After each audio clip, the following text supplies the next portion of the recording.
Hi friends, நம்ம இன்றைக்கி என்ன செய்ய போகிறோன்னா கவலை மீன் குழம்பு வைக்க போகிறேன்.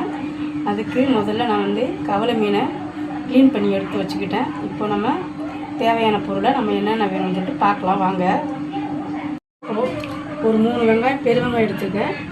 அதை எடுத்து இப்போ நம்ம கட் பண்ணி வச்சுக்கலாம். ஒரு 4 தக்காளி எடுத்து வச்சுக்கிட்டேன். இதையும் கட் பண்ணி எடுத்துக்கணுங்க. இன்றைக்கி உங்கள் வீட்டில் மதியம் லஞ்சுக்கு என்ன குழம்பு வைக்கிறீங்க கமெண்ட்டில் சொல்லுங்கள் ஃப்ரெண்ட்ஸ். நான் மீன் குழம்பு வைக்கிறேன். உங்கள் வீட்டில் நீங்கள் என்ன செய்கிறீங்க மறக்காமல் கமெண்ட் பண்ணுங்கள். இப்போது வெங்காயமும் தக்காளியும் நம்ம கட் பண்ணி வச்சாச்சு. இப்போ புளி எவ்வளோன்னு பார்த்துக்கலாம். கவலை மீன் கொஞ்சம் கவிச்சி வாடை வரும், அதனால் புளி கொஞ்சம் ஜாஸ்தியாக சேர்த்துக்குங்க. பூண்டு தோல் உரித்து வச்சுருக்கேன், அதை எடுத்துக்கணும். அப்புறம் 3 பச்சை மிளகா எடுத்து வச்சுருக்கேன். இப்போ எல்லாத்தையும் போட்டு நம்ம குழம்பு வைக்கலாம் வாங்க. இந்த சட்டியில் தாங்க இப்போ நான் குழம்பு செய்ய போகிறேன். பார்க்கலாம். எண்ணெய் தேவையான அளவு சேர்த்துக்குங்க. கொஞ்சம் எண்ணெயும் கொஞ்சம் அதிகமாக இருக்கும், அப்போ தான் நல்லாயிருக்கும் குழம்பு. இப்போது கடுகு சேர்த்துக்குங்க.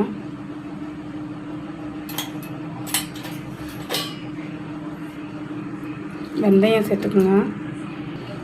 பச்சை மிளகாய் பூண்டு சேர்த்துக்குங்க. வெங்காயம் சேர்த்துக்குங்க. மஞ்சள் தூள் சேர்த்துக்குங்க. புளி தண்ணி எடுத்துருக்கேன். இதில் 2 ஸ்பூன் மிளகாத்தூள் சேர்த்துக்கலாம். 2 ஸ்பூன் மிளகாத்தூள் சேர்த்துக்குங்க.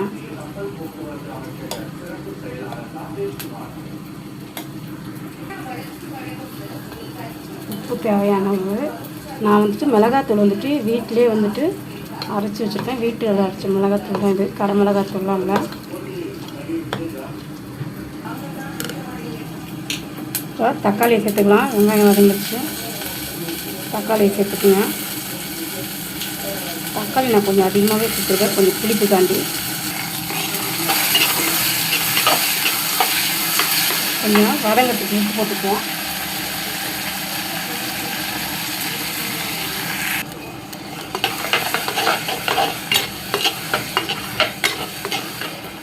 அவ்வளோதாங்க, வதங்கிருச்சு. இப்போ நம்ம கரைச்சி வச்சுக்கிற புளி தண்ணியும் மிளகாத்தூளையும் சேர்த்துக்கலாம்.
அவ்வளோதாங்க, கொதி வந்துருச்சு.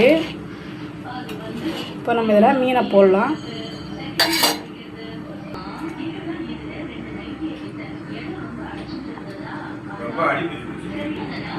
அவ்வளோதாங்க, மீனை போட்டாச்சு. இப்போ இது ஒரு கொதி வரணும். ரொம்ப கொதிக்கவும் ரொம்பவும் வேக வைக்கக்கூடாது. அவ்வளோதாங்க, வாசனை வர ஆரம்பிச்சிச்சு. இன்னும் ஒரு 2 நிமிஷம் இருந்தால் போதும். அவ்வளோதாங்க, இப்போ குழம்பு முடிஞ்சிருச்சு, வெந்துருச்சு மீன். இப்போ கொத்தமல்லியை போட்டு இறக்கிற வேண்டியது தான். ருசியான சுவையான கவலை மீன் குழம்பு ரெடிங்க.